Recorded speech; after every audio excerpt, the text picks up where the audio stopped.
발제 개헌안이란 국회의원 장택상을 중심으로 한 신라회가 주축이 되어 대통령 직선제를 굴제로 하는 정부안과 내각 책임제를 굴제로 하는 국회안을 발제하고 혼합한 안이란 것이었다.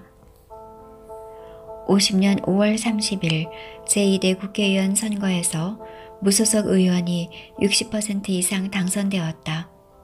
이러한 국회 상황에서 재집권하기가 어렵다고 본 이승만은 51년 11월 30일에 대통령 직선제 개헌안을 제출한 것이다. 그러나 이 개헌안은 52년 1월 18일 국회에서 반대 143, 찬성 19으로 부결되었다. 이에 이승만은 국회 예산을 요구하는 소위 민주자결단, 백골단, 딱벌대 등의 관제 민의를 동원하여 국회의원을 위협하는 한편 52년 5월 25일 국회 예산을 강행하기 위하여 빨치산 남도부 부대가 부산에 잠입하였다는 가짜 뉴스를 퍼뜨려 공미토벌이란 명목으로 부산을 포함한 경남, 전남, 전북의 23개 시군에 계엄령을 선포하였다. 신라회를 주도한 장택상은 누구인가?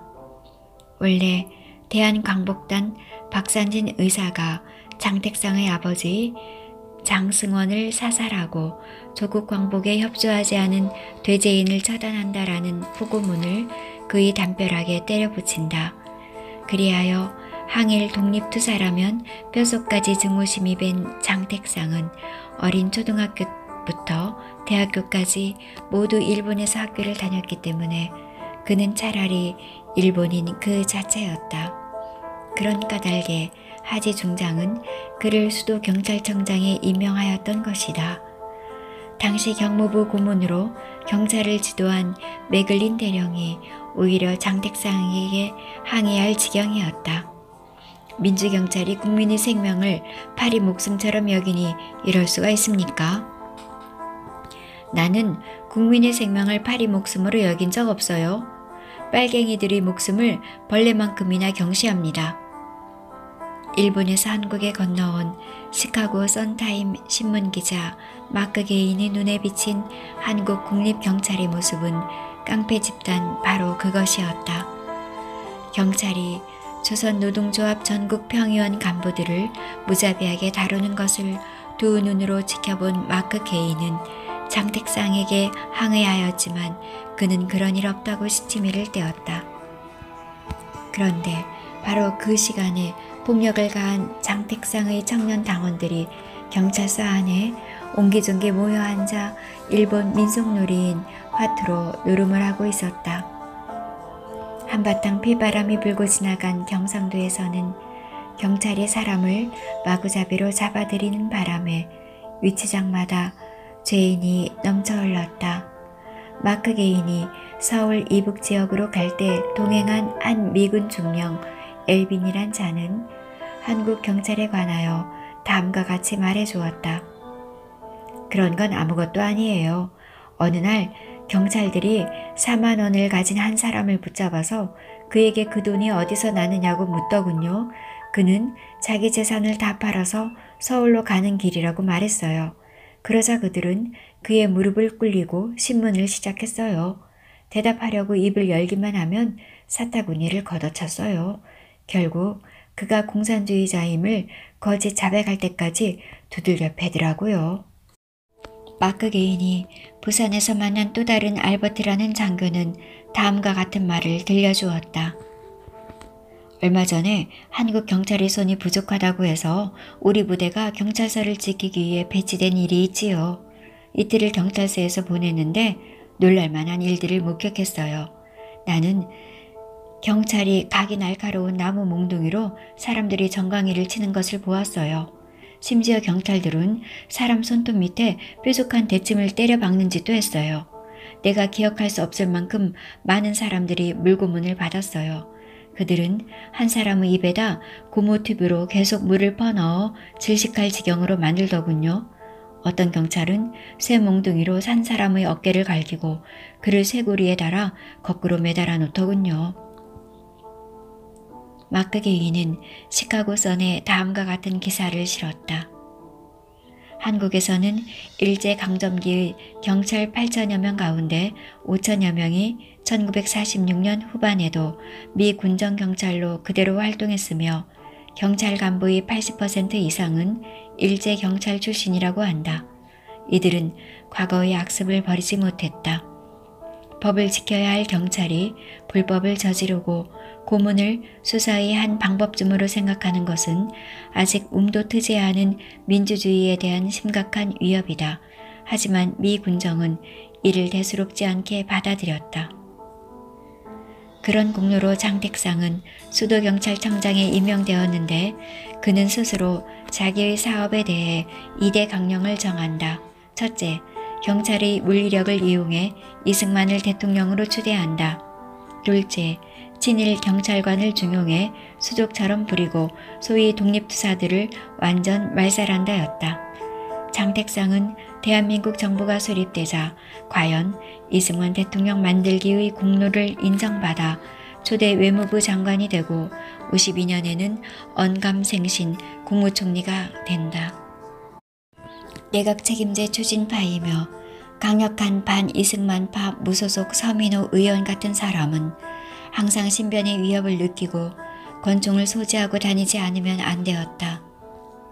전남 고흥 출신인 그는 일제강점기 시기 조선어학회 사전 편찬 사업을 촉진하기 위해 비밀 후원회를 조직하여 거액의 재정 지원을 전개하다가 체포되어 함경남도 홍원경찰서와 함흥경찰서에서 일제의 잔혹한 고문과 악형을 받았으며 1년간이나 옥고를 치렀다. 광복후는 관계에 진출하여 46년 6월에 광주시장, 동년 10월에 전남도지사가 되었다. 그는 도지사 당시 광주시의 전남북 제주도 3도에서 국민의 성금을 모아 우리나라 최초의 민족대학 조선대학을 창립하기도 하였다. 조선대학은 일부러 높은 언덕 위에 짓고 건물 천정도 높게 지어 한국인의 기상을 살렸다. 그가 일제강점기에 와세다 대학을 졸업하면서 느낀 것은 한국인의 기상이었다. 한국인은 기가 한번 꺾이면 형편없이 움츠려들고 말지만 그 대신 기가 살아나면 자기 능력의 배 10배의 힘을 발휘하는 특성을 가진 민족이었다. 그것을 한 일제는 한국인은 무조건 누르기만 하면 된다고 생각했다.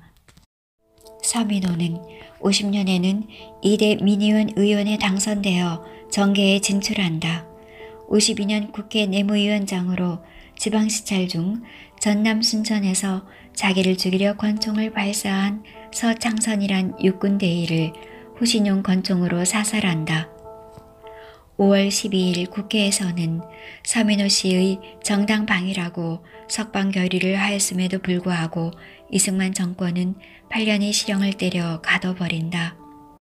서민호가 지방시찰을 떠나려 할 때 엄상섭 의원 등이 거창 양민 학살 사건 조사와 방위군 사건 조사로 이 박사의 미움을 받고 있으니 몸조심하라고 했다. 거창 양민 학살 사건 같은 예민한 문제를 건드린다는 것은 생명과 직결되고 있었다. 방위군 사건도 그렇다. 방위군 사건은 국민방위군 간부들이 예산을 횡령하여 5만 명이 굶어 죽거나 얼어 죽고 영양실조에 걸린 사건이다. 국회 재조사 과정에서 국민방위군 간부들이 이승만 개인의 정치 조직에 수천만 원의 정치자금을 준 사실이 밝혀졌다. 그러나 정치자금 문제와 국방부와 육군본부에 상납한 돈에 대한 수사는 착수조차 못하고 있었다. 여수에서 시국 강연을 하고 순천으로 내려가려고 하는데 경찰이 치안이 확보되지 않았으니 안 가는 게 좋겠다고 하였다. 아니나 다를까 순천으로 가는 도중에 뒤에 정체불명의 지프차 한 대가 뒤따랐다. 그 차 안에는 부산에서부터 서민호를 미행해온 괴한과 문제의 서창선 대위가 타고 있었다. 순천의 평화관 음식점에서 권총을 쏘는 서창선을 피하여 부엌으로 숨었으나 다시 쫓아와 두 발을 쏘았다. 이에 서민호는 본능적으로 후신용 권총을 뽑아 맞대응하여 그를 쓰러뜨렸다. 이런 와중에 이승만 암살 미수 사건이 터진다. 주동자는 김시현, 실행에 옮긴 이는 유시태였다. 두 사람 모두 대륙을 누비고 다니던 의열단 단원으로 이때는 벌써 백발이 성한 노인이었다. 38선에서는 한참 전쟁 중인데도 52년 6월 25일 임시수도 부산 충무로 광장에서는 6.25 멸공 통일로 인할 행사가 열리고 있었다. 그런데 오전 11시 이승만 대통령의 훈시 도중 단상 뒤 VIP석에 앉아있던 유시태가 갑자기 튀어나와 이승만의 뒤통수를 향해 권총의 방아쇠를 당겼다. 거리는 불과 3m. 그런데 웬일인가? 찰컥 하는 소리만 나고 실탄이 발사되지 않았다. 또다시 발사했으나 역시 철컥 하는 소리만 나고 불발이다. 이때 낌새를 챈 헌병중이 이범준이 유시태의 팔을 내리쳤고 뒤에서 치안국장 윤우경이 합세하여 유시태를 껴안고 뒹굴면서 암살 계획은 수포로 돌아갔다. 원래 이승만 암살을 기획했던 주모자 김시현은 먼저 51년 10월쯤 일제강점기에 군자금 모집 등 독립운동을 함께했던 최양옥을 찾아가 거사의 뜻을 밝힌다. 최동지, 민족을 위해 일하려면 일단 정복을 벗으시오. 저는 그럴 뜻이 없습니다. 정복을 입고서도 민족을 위해 일할 수 있지 않습니까? 김시현의 거사 참여 권고에 대한 최양옥의 완곡한 거절이었다. 김시현은 비밀 유지를 위하여 이자를 지금 처단하여야 하지 않나 생각하고 방을 둘러보니 액자에 즐거울 낙자가 걸려 있었다. 아, 이자는 해방된 조국에서 사상을 떠나 이제 편히 살고자 결심했구나 생각하고 살려두기로 마음먹었다. 동지끼리 피를 흘리는 것이 내키지 않았으며 이승만 암살이라고 직접 언급은 하지 않았기 때문에 설마하였다. 그러나 최양옥은 이 말을 듣고 곧바로 치안국 정보수사과에 고발하였다. 김시현이 모종의 일을 꾸미고 있다는 것이었다. 사건 발생 3일 전인 6월 22일에는 치안국 정보수사과 형사들이 김시현을 체포하고 문초한 결과 혐의가 짙다고 판단하여 강제 처분을 결정했는데 치안국장 윤우경이 일선 수사관을 퇴실시키고 30분간 독대한 후 그대로 풀어주었다. 김시현이 거사 음모를 부인한 데다가 또 70세가 다 된 노인이 무슨 큰일을 저지르겠냐는 생각이었다. 당시 69세인 김시현은 이번에는 일제강점기에 같이 의열단으로 활동하던 당시 62세 유시태를 대구의 여관으로 불러내서 의중을 털어놓았다. 지금 이승만을 죽이지 않고 한국 정치와 한국 전쟁 상황을 바꿀 길은 없소. 절대 동감입니다. 이승만은 꼭 제거해야 합니다. 그러나 행동할 사람이 마땅치 않소. 우리는 벌써 나이도 들었고요. 나이가 무슨 대수입니까? 제가 선생님보다 더 젊으니 제가 하겠습니다.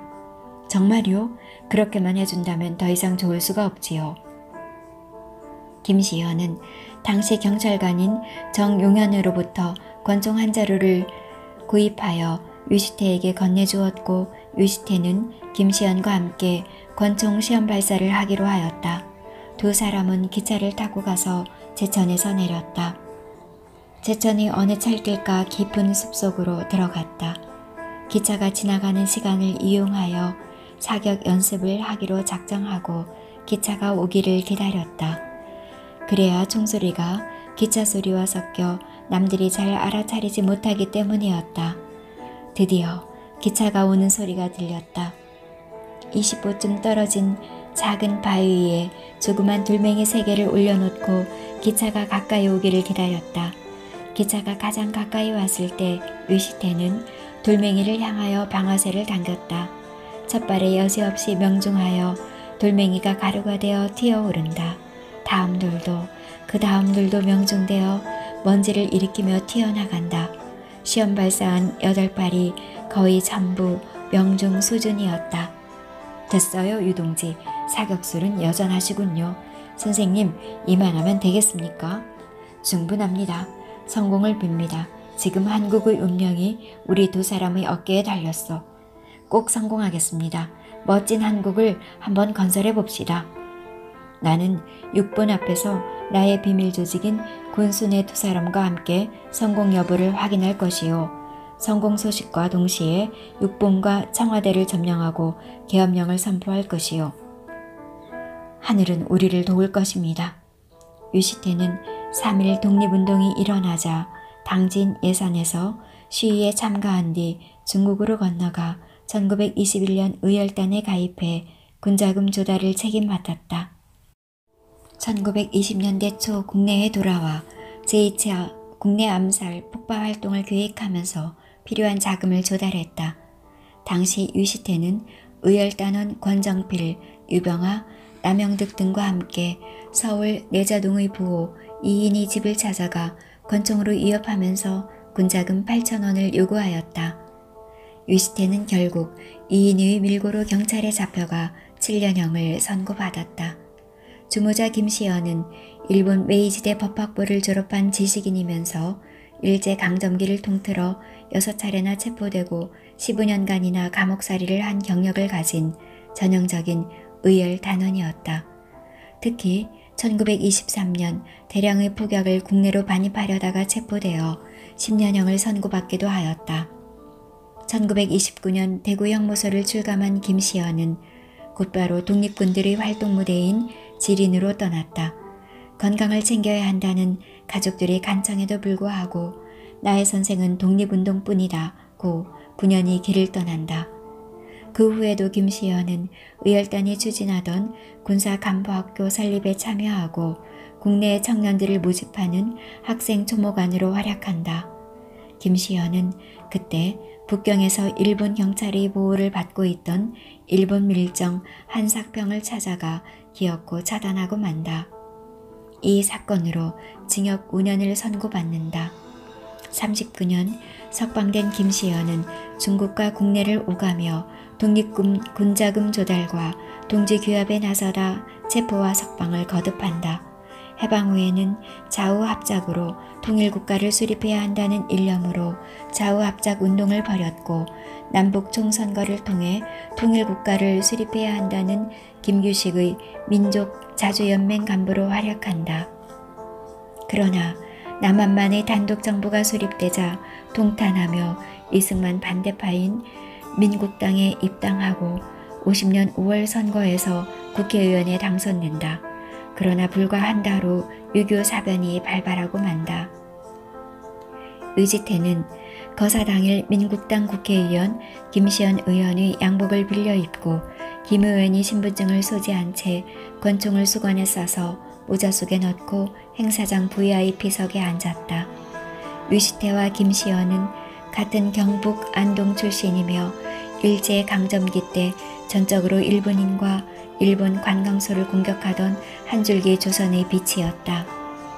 이 이승만 암살 미수 사건으로 민국당 집행위원 서상일과 민국당 국회의원 백남훈, 노기용 등이 체포되었다.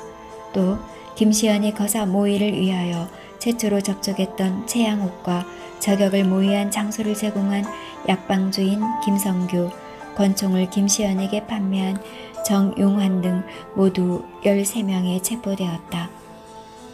재판날 김시연은 머리를 빡빡 깎고 나지막한 키에 누르스름한 신사복에 흰 못이 노타이를 한 의기당당한 모습이었다.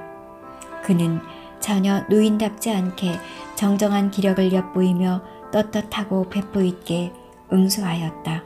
단 발음만 상당히 어눌하였다.